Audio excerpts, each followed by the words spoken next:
being alone and feeling that loneliness is really important in growth. You know what I mean? Like, you need to. Hello, friends, welcome back to my YouTube channel. Thank you so much for clicking. Kindly subscribe to this beautiful channel. So, in today's video, guys, we'll be talking about the power of being alone. For many of us, being alone can feel like a punishment or a sign that something is wrong, but in reality, it's one of the most powerful and transformative experience we can embrace. So, I've put the videos together so that you watch and learn. I'll be back to share my truths and I've said this before and I'm going to say it again. A person who's comfortable being on their own is a powerful. Being alone and feeling that loneliness is really important in growth. You know what I mean? Like, you need to have those nights where you're just like, dang, like, no one's calling me. Okay, so, you need to sit in that. And I feel like you only grow as a person because then you realize your worth. I remember before Les and I started dating, I was like, dang, I'm gonna be single forever. I really thought that, like, because I was single for so long and I'd meet people, it never worked out. I just kind of sat in that, like, I have to get comfortable being by myself, like being alone. And I did, and then I feel like less just happened out of nowhere when I wasn't expecting it. Man, once you've been by yourself for a long time, and the higher your confidence gets and the more comfortable you get being by yourself, it gets dangerous, y'all. Your standards get higher and your patience for BS becomes non-existent. I don't have time for games, none of that. Why would I? Why would I choose chaos when I can choose peace? I love it over here. Now, people, you're not competing with other people. You're going to be competing with me, my own peace, my own solitude. It's hard to beat that. So unless you're coming with your own abundance of peace so that you don't disturb mine, it's probably not going to work. Because, y'all don't let me get too comfortable. I'm way too comfortable with myself now. I love being alone. It's strict over here now. It's real strict over here, eh? I'm not letting too much slide. Not even a cha-cha. Yeah. When you get comfortable being alone, it is kind of a scary place to be. I personally used to be a people pleaser, and I feel like I would always feel guilty whenever I wouldn't respond to people. I felt bad if I didn't answer the phone, even if I didn't have the energy to be able to pour into someone whenever they needed me. Nowadays, I just don't fucking care. Like, if I'm not feeling okay, if I'm feeling drained, I don't answer the phone. If I cancel plans the day prior and I said that I was going to do something a couple days before, I just don't give a fuck. Maintaining and protecting my peace is so important for me these days that it's almost scary because I am really okay being by myself. I'm okay not having anybody. And I don't actually know if this is healthy, the way that I feel. But it took me so long to get here to the point where I'm just like, it has to be, right? Like, I think sometimes being alone and protecting your peace, even if it means that you are alone, in my opinion, like, I think that's kind of a strength. I'm trying to remind myself and check in with myself that this is a superpower and not a lot of people can get to this point.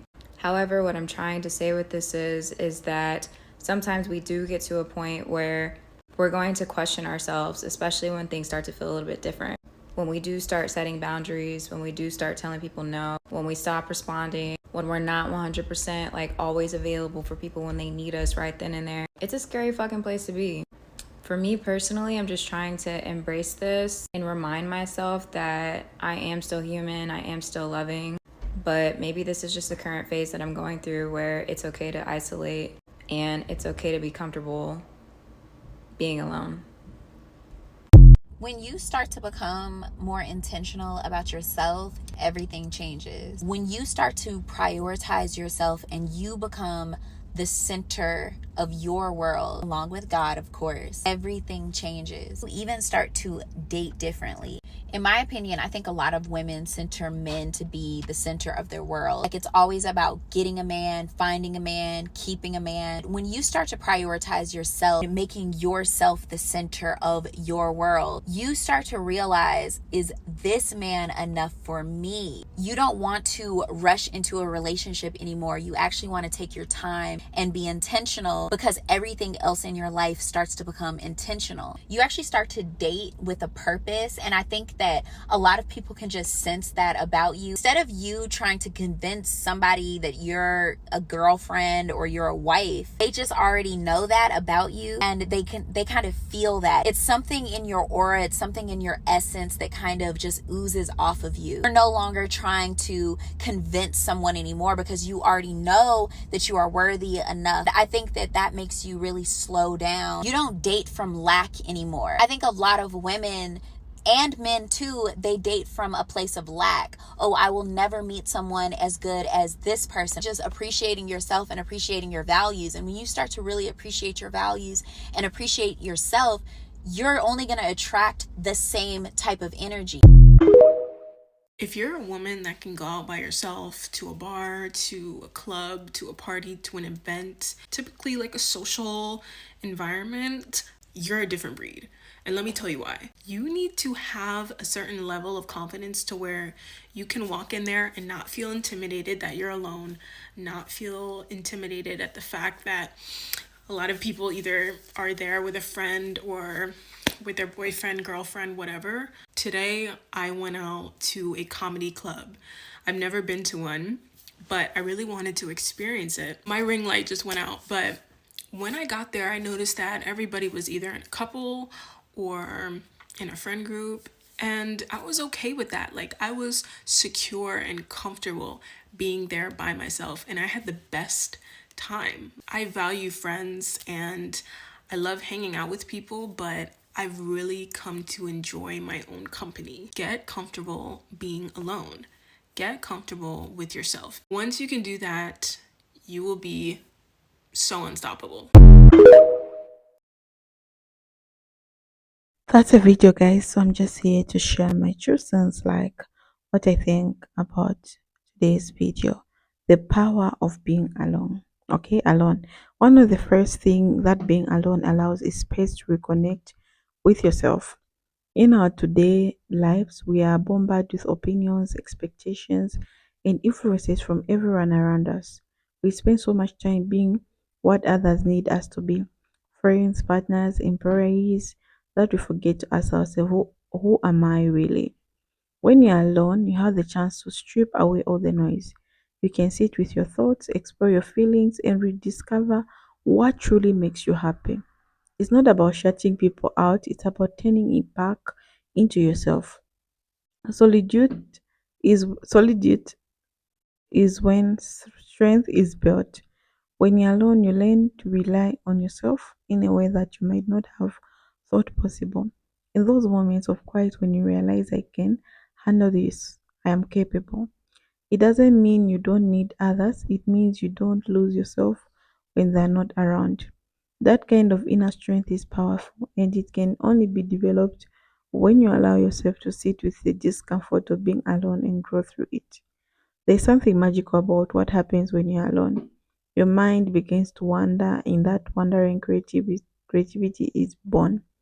When you're not distracted by conversation, notification, or other people's energy, your brain has room to dream, to create, to solve problems in a way that feels unique, like always.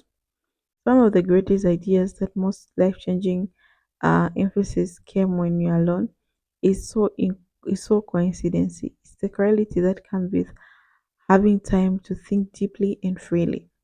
I think one of the biggest handles to enjoy being alone is the fear of loneliness. There's a stigma that when you're alone, it means you're lonely or that something is missing from your life.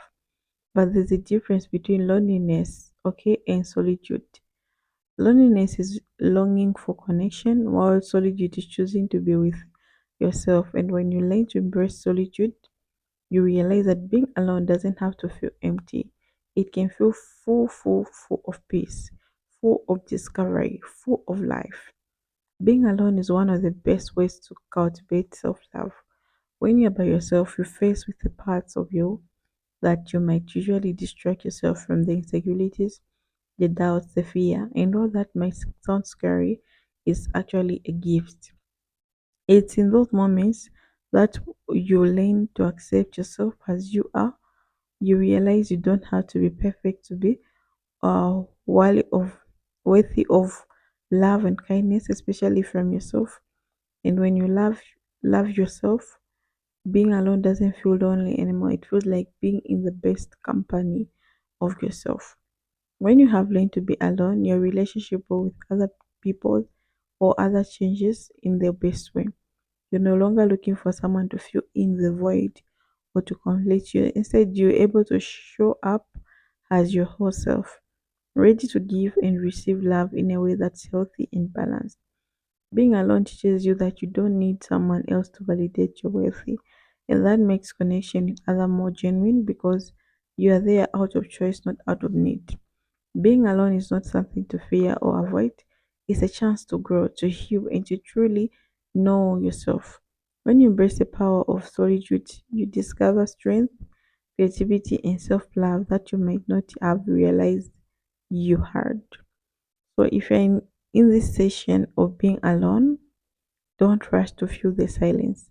Sit with it, embrace it, and let it teach you what it means to. Because sometimes the most powerful relationship you ever have is the one you have with yourself. Okay? So many people, like, we always forget ourselves. We always put people first. Okay? So the best thing you can ever do to yourself is love yourself more. Okay, so if you're entering a relationship, make sure you love yourself. Anyone who comes again, because you end up being disappointed. So I've seen women, they even fail like to love, they even fail to love themselves.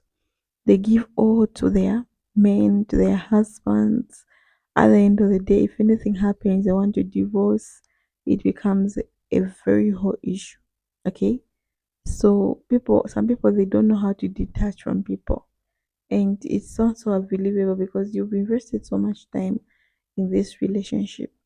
But it's okay to let go because it's all to your own benefit. Because you need to heal, you need to be a good parent to your kid. You can't be a good parent while you're having some trauma. So it's better to seek help from the professional therapist so that they help you. So it's not a bad thing to be alone. Being alone, you're going to discover that you're more powerful alone than with others. So thank you so much for watching, guys. I'll see you in the next episode. Bye bye.